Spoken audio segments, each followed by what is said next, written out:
I was thoroughly enjoying that. I forgot had to come up. You're right. Maybe we could have just finished it right now.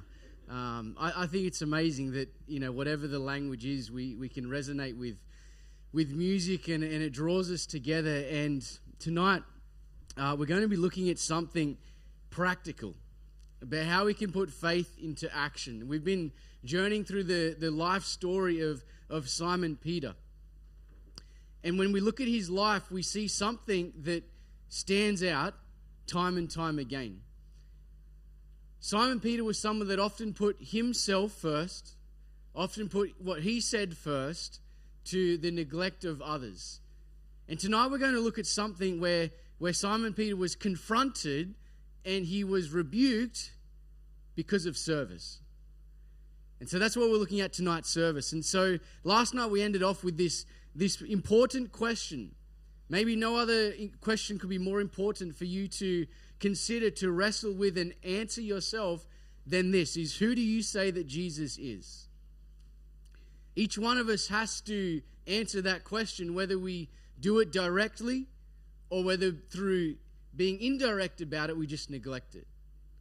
We can't make a decision to say, I'm going to be on the fence. I'm just going to stay in the middle, because that is your choice, right? And so I want to start with a man by the name of John Wesley. John Wesley lived at a time where England was in extreme poverty. England had a lot of social problems. And maybe if you know John Wesley, you think of him as someone who was this great preacher, right? But oftentimes we can forget with John Wesley that he was this great social reformer. He was someone who served his community. And I just want to make this overarching statement when it comes to service, and it's this. If you're serving to make a name for yourself, or to get noticed, or to get recognized, then you're merely serving yourself. Right? If you're serving because you want to be the one known who started this food bank, or you're the one you want to get known who started this or that or whatever it is, I'm sorry, you're merely serving yourself. Right? But John Wesley, this short little man, shorter than me, that makes me feel tall, John Wesley said this, follow with him. He says, do all the good you can, by all the means you can, in all the ways you can, in all the places you can, at all the times you can, to all the people you can, as long as ever you can. And this has stuck with me for many years. I can't remember it off by heart, but I pop it into Google and then I remember it, right? But you get the gist of what he's saying. And this is what John Wesley sought to do. He wasn't out there to make a name for himself, but with what he had, where he was, with the people he had around him, he thought to start helping people that were deaf, to start helping people that were blind, to start feeding the hungry, clothing those who didn't have any, helping young children get into school. He was feeding people. You get the point of what John Wesley sought to do, because he never wanted to make a name for himself. He just wanted to help and serve as many people as he could. And so, service is not an event. Service is not an event, but it's a lifestyle. Okay? Sure, we go on a mission trip that's a service project for a week or two, or we go on a Stormco that's a project for a week or two, and these things are fantastic, don't get me wrong. But what would it look like if you and I put our faith into action, not just 1 week of the year at summer camp, or 1 week of the year at big camp, or 1 week of the year at Stormco, but all 52 weeks of the year? I guarantee you the communities you're a part of, the school, the university, the workplace, your home, your church, your sport club, your workplace, whatever it looks like, will start to change. When we adopt this, where service is something we do as a part of our life, as a part of our life. John, we come to John now, the Gospel of John, because this is where we're focusing in on what Simon Peter was confronted with. Now, before the feast of the Passover, We're now entering the last week of Jesus' life before he would go to the cross. When Jesus knew that his hour had come, that he should depart from this world to the Father, having loved his own, those disciples. It's pretty hard sometimes to love people that just are so erratic and so crazy and just chaotic to work with, right, and to deal with and to live with. But Jesus loved his own, even though they were just going off on all of these different tangents and pursuits to be the greatest. He loved them. And how did he love them? Well, John records the quality of love whereby Jesus loved them with. He says he loved them to the end. He didn't just love them on the days that they loved him back. He didn't just love them for a period of time. It says he loved them to the end, as if to say with anything and everything he had, Jesus loved these disciples. And supper being ended, the devil having already put into the heart of Judas Iscariot, Simon's son, to betray him. So this is the point whereby now Judas Iscariot will embark on this pursuit now of betraying Jesus.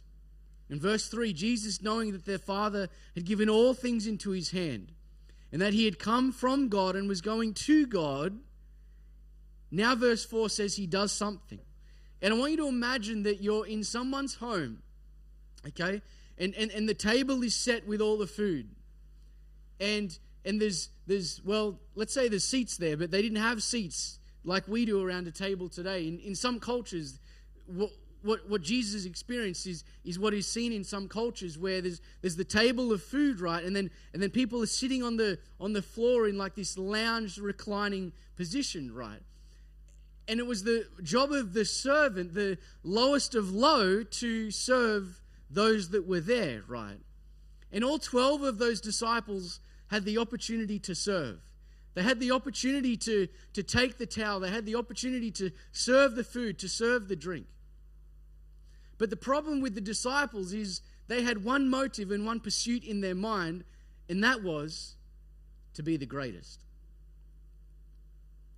And because they wanted to be the greatest, it meant that they weren't thinking about other people there. And when you and I want to be the greatest, not that there's anything wrong with being excellent or being good at something, don't mistake that. But when you want to be the greatest because you want to put other people down and be great so that you can be great, well, you get this tunnel vision where all you can think about is yourself. And this is what's going on in the mind of each of these disciples, because they believe Jesus to be the one who will overthrow the Roman power that was ruling them at the time. And so the disciples thought, well, I want to be at the right hand. I want to be at the left hand of Jesus, because when he comes into power in just a short little while, we're going to be there with him. And we're going to kick those Romans out. And then Israel will be established. Okay? So they had this chance.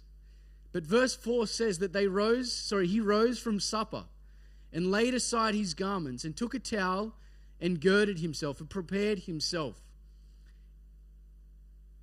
And what does the Son of God do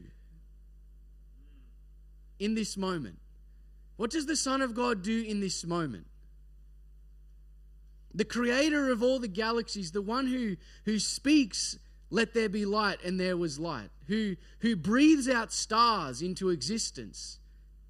What does the Son of God do? The Son of God, if it were not already humiliating and humbling enough to come from heaven to this earth and to be born as a human like you and I, what does he do? He takes the place of a servant. And that's not just like in our maybe society here, like you're serving food at the cafeteria or you're serving food out there in the youth cafe. It's not really like that. You're actually choosing to say, I'm willing to be the lowest of the low and regarded as such. After that, that's Jesus, poured water into a basin and began to wash the disciples' feet. I want you to imagine you've been on all the activities through the day, which means you've been sweating. Your feet and your socks are dirty. Well, let's say you're not wearing socks, but you're wearing shoes, and dust and dirt has gotten in there, and sweat, and it's just messy, right? It's sweaty. You smell them before you even see those feet. And Jesus starts to wash the disciples' feet. And it's almost like with every movement of his hands on their feet, the disciples are getting humbled. Because they're realizing that the Son of God is humbling himself to the point of washing their feet. In our day and age, you generally, if you've done something like this, foot washing at a church service or a worship service, well, you generally, if you know it's coming, you make sure you wash your feet twice that morning, right? Not the case here. And to wipe them with the towel with which he was girded. So Jesus goes about this, where he is washing their feet. And here, I want you to try and imagine what that would have been like. The Son of God bending down low to wash their feet. To wash the feet of Simon Peter. Okay? And so here's the thing. If you serve people you like and love, good. It's a good start. But don't just serve those you like and love. Serve those that you struggle to like and love. Because really it's kind of easy, right? It's, I'm a selfish person, right? I really can be. And I'm quite a stubborn person. I'm quite a particular person. Just ask my wife, right? There's just certain things that I like to be very particular, and to maybe most of you think, well, that is such a strange thing to be particular about. But that's just me, right? I'm very particular. I'm weird. We're all weird, if you didn't know that, right? In our own unique ways. But here's the reality, right? It's, 99 times out of 100, it's easy for me to serve my wife because I like her and I love her. But if it's someone who I really, really struggle to like and love, it's an altogether different thing. To actually serve them. To do something for them that betters their life. That demonstrates that you care for them, that you value them, and that you respect them. I'm sure there's at least someone in your life that you struggle to like and you struggle to love. And maybe tonight that's the person that God is putting on your heart to serve. So I want to share 5. And if we had all night, we could probably come up with 100 ways. And by no means are these the 5 ways. There's just 5 that I thought of. But I want to make it practical when we think about putting faith into action, putting service into action, where it's not just coming to camp and learning things and experiencing worship and having a good time with friends. All those things are fantastic and are a beautiful part of camp. But when we go from here, that's where the rubber meets the road. That's where you roll your sleeves up. That's where your hands get dirty and you put faith into action. And these are just 5. It could be volunteering somewhere, like a food bank, an op shop, community kitchen, or an aged care facility. It could be yard cleanups or chopping firewood for neighbors. It could be providing tech support for elderly people, right? That neighbor 2 or 3 houses down that just struggles to use the device that he or she has, right? Or it could be calling or texting someone that hasn't been to church in a while or isn't at camp this year but was sitting next to you at camp last year. Or maybe offering a food parcel to a neighbor or someone you know in need. Like I said, we could come up with so many practical ways to put faith into action. Maybe things that you're already doing or you have done. Or maybe you know of things that someone else has done. Because at the end of the day, the majority of people I've come to realize, right? The majority of people in Canberra where I live, they're not going to come to a place like this and give a week of their life to listen to someone like me talk and listen to songs like we sing. But guess what? They'll take notice when out of nowhere they're given a food parcel. They'll start thinking and asking questions when all of a sudden firewood is placed at their front door.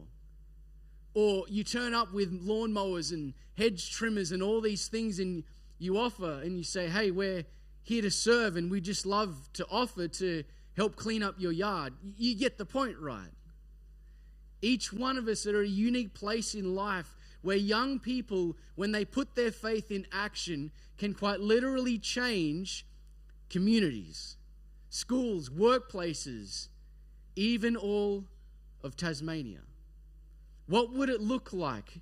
What would it look like? And so, do what you can when it counts. That's my advice to you. Do what you can when it counts. Don't wait for a better time or opportunity thinking, oh, I'll just wait for a fourth or a fifth friend to join me. Or don't wait until you've got that extra $100 to do it. If you've got $5, put it to service. If you've got 30 minutes, put it to service. If you've got just two minutes and God brings a name to mind that you can text to encourage, do what you can when it counts. Now is the time to serve. Now is the time to put our faith into action. And so then he came to Peter, Simon Peter, and Peter said to him, this is Jesus, he says, Lord, are you washing my feet? And Jesus answered and said to him, what I'm doing you do not understand now, but you will know after this. And Peter said to him, you'll never wash my feet. Because Peter's thinking, why is the Son of God, why is the leader to bring victory to Israel and overthrow the Romans, why is he washing my feet? Why is he serving? Maybe some of you might be receiving that question. Why are these young people serving? Why are these young people putting their faith into action? I encourage you, keep going. Keep serving. And Jesus answered, well, Simon Peter, if I don't wash you, then you have no part with me. And Simon Peter said to him, Lord, not only my feet, but also my hands and my head. Peter realizes that he doesn't just need cleansing of feet from dirt and dust, but his whole body, his whole mind, his whole heart, every part of him needs to be in connection with Jesus. Jesus doesn't want to just partner with some of you or some part of you, but he wants to partner with all of you. He wants you to be all in for service. All in. And there's nothing more rewarding. There's nothing better to be all in service for Jesus. And so here's the question to ask. Do you want to be a sponge or a stone? Picture a glass of water or a jug of water, right? If you put a rock in there or a stone in there and you put a sponge in there, which one is going to absorb water or the liquid that's in there, right? Well, it's going to be the sponge. A stone is hardened, it's calloused, it's not going to be of any benefit to that water. But a sponge can absorb that water. And this helps me better understand this question and the motive why Jesus came. Do you want to serve or to be served? Do you want to be someone that just sits and expects that everyone does everything for you and hope that the church gets better or hope that your community gets better? Or do you want to be the sponge that says, I'm willing to go to where people are. I'm willing to absorb what they're going through. I'm willing to get to where they are and understand what they're going through and serve them. So here's a question for us to think about tonight. And I'm going to do something a little different. I'm going to open this up just for a few minutes of discussion, okay, with those that are around you. Like I said, I want to make from here on for the rest of the week just that little bit more practical, a little bit more engaging. Because here's the question for us to think about. Who would benefit if you put your faith into action by serving others? Who would benefit from that? Would it be the people at your school or your workplace or your street or wherever you are. I want you to think about this, and before we have the final song, I want you to think about this. I want each of you to hold each other accountable. To say, hey, when we go from here at camp, what's it going to look like? Who's going to benefit from our service? And what are we going to do about that? Like I said, there's a multitude of things that you could do to serve others. But I want you to think. Start small, start simple. Take that first step. Maybe it's the person right now tonight that's not at camp that was last year, or that you know in your life that you want to encourage and send that text. Then why not do that tonight? Because when we do what we can when it counts, right now, and when we have the opportunity, then it starts to become a lifestyle. Not just the thing we do once a year or the thing we do once a week. So where we are, I'm just going to, I really don't mind if it's awkward. I'm an awkward guy myself. But I'm just going to give you 2 or 3 minutes, okay? And if there's silence, cool. Like I said, I can deal with awkward. But I want to give you that opportunity, and it may be out of your comfort zone. Good. I want to challenge you. Who's going to benefit from your service? And what are you going to do? So talk with the person or people around you. Who's going to benefit from it? And what are you going to do together? Start small. Don't think, I'm going to start a whole food pantry that's going to feed all the people in Tasmania. That may come in years to come in the future, but start with that first step. What's the supplies you could get together to help the neighbor in your street struggling to put food on the table? Start small. Start with that first step. So I'll give you a few minutes now before we conclude with the final song. So yeah, feel free to chat amongst yourselves. We'll bring it back together. I'm hearing good conversations, and I want to encourage you to keep having these conversations over the week. Of where do we go from here? What's life going to look like after camp? John Wesley didn't start out thinking he would preach hundreds of thousands of sermons or travel to places and feed all these people and start all these humanitarian initiatives. He just tried to do what he could with what he had to the people around him. And it may be just you or those that you join with helping one person in one home, or that one student at school, or that one teacher, or that one colleague, or that one person. Because it starts with one. And the one move you can make to serve can change someone's life. It may be that you never give that person a Bible study, or they never listen to a sermon you preach, or they never come to B Camp, but you may never know the impact that one act of service can have. One act of compassion may have. Yeah, the conversation may go somewhere. And they say, why are you doing this? And the Spirit will open up doors as the Spirit needs to. But make service not an event you do, but a lifestyle and an attitude, a posture you live to those around you. I know that to the other 5 people that live on our tiny little street, it's been on my mind to do something, to introduce myself to them and to do something. So if you want to hold me accountable and send me a message in 2 weeks, then do that. Because I need accountability to this. It's easy for me to come up and speak like this, but will I, behind closed doors, so to speak, where no one's watching, will I give that food to that family in need? Will I call that person? You get the point, right? Because in all of this, our greatest example is Jesus.